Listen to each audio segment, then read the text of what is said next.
Mapagpalang araw po sa lahat. Nais kong muling magbahagi ng salita ng Diyos na matatagpuan po natin sa Book of John chapter 8 verse 12. When Jesus spoke again to the people, He said, I am the light of the world.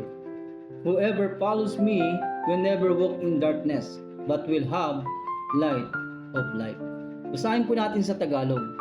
Ako ang ilaw ng sanlibutan, ang sumusunod sa akin ay magkakaroon ng ilaw sa kanyang buhay at di na lalakad sa kadiliman.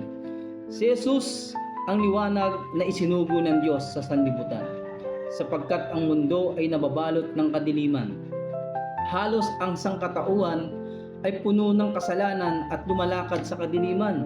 Isang patunay po sa aking buhay na mga panahon na ako ay lumalakad sa sanlibutan na halos ang buhay ko ay punong-puno ng kasalanan. Lahat ng bisyo ay nasa akin na. Shabu, marijuana, sigarilyo,